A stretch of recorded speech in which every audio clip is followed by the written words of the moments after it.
statement to the meeting concerning the sufferings of the students and their protests, but as time is being wasted in a moral conversation... There's no such thing as moral or immoral. I knew that, Mr. Schoolboy, long before you were taught it.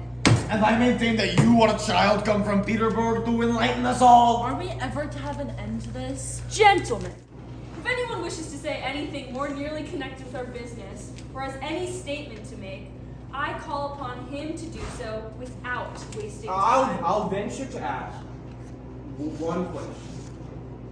I should like to know, are we some sort of meeting, or are we simply a gathering of ordinary mortals paying a visit? And I suggest our voting on the answer to the question whether we are a meeting or not. I entirely agree with the suggestion, though the question is... I agree too.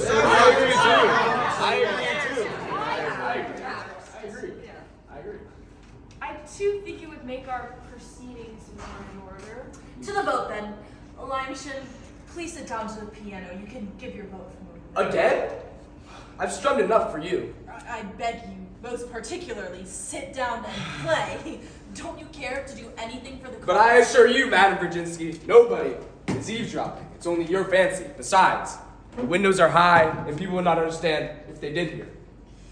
Don't understand ourselves. But I tell you, one must always be on one's guard. I mean, in case there could be spies. Hang it all! I propose that those who want it to be a meeting should put up their right hands. No, I don't understand. I voted for a meeting.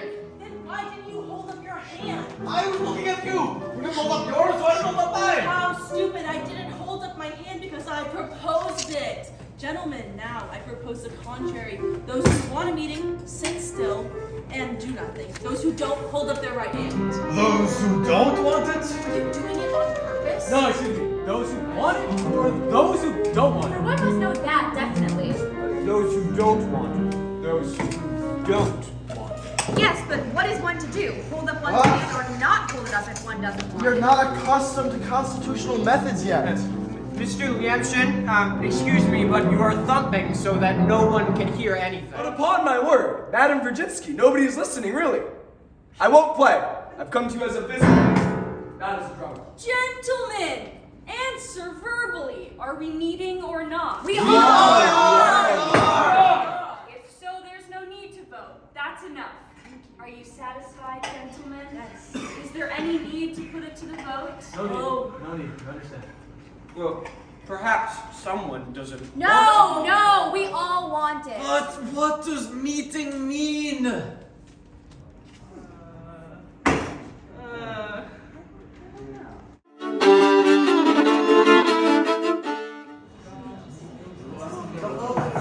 Madam Virginsky, haven't you some scissors?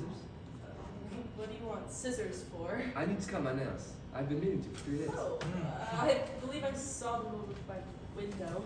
As I was saying, in dedicating my energies to the study of the social organization, which is in the future to replace the present condition of things, I've come to the conviction that all makers of social systems from ancient times up to the present have been fools who understand nothing of natural science and the strange animal called man. But now that we are at last preparing to act, a new form of the social organization is essential. In order to avoid further uncertainty, I propose my own system of world organization. Here it is. I want to expound my views to the meeting in the most concise form possible, but I see that the whole exposition would occupy at the very least 10 meetings, one for each of my chapters. However, my system is not yet complete. I'm perplexed by my own data, and my conclusion is a direct contradiction of the original data with which I started.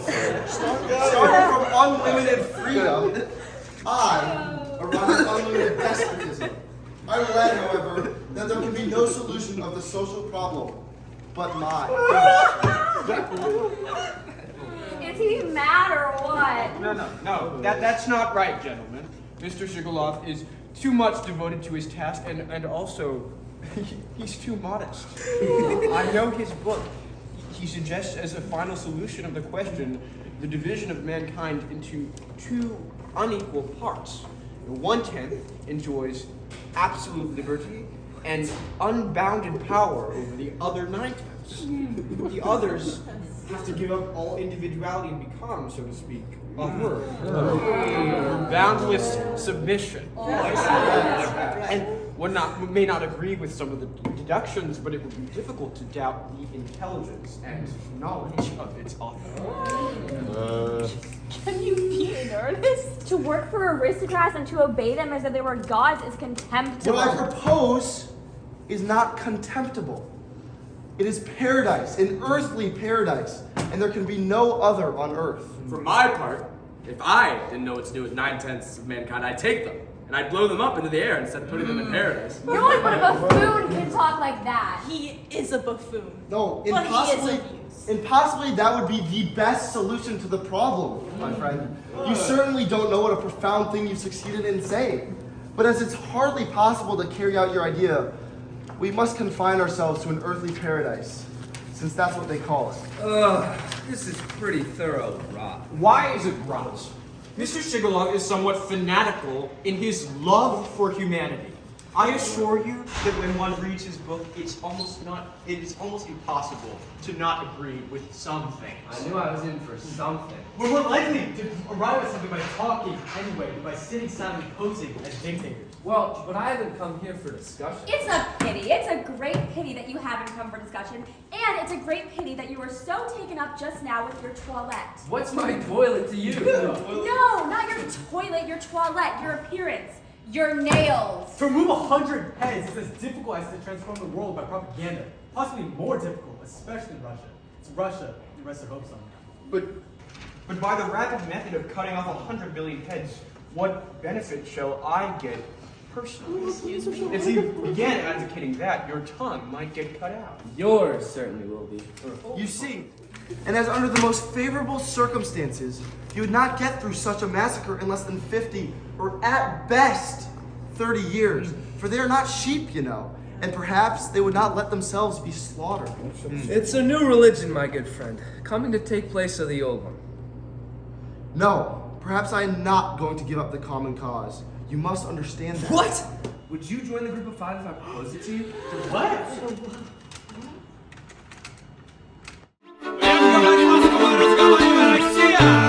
Эх, яблочко, куда ж ты котишься? Ко мне в рот попадешь, не воротишься. Ко мне в рот попадешь, не воротишься. Эх, яблочко, да на заваленке продает офицер старый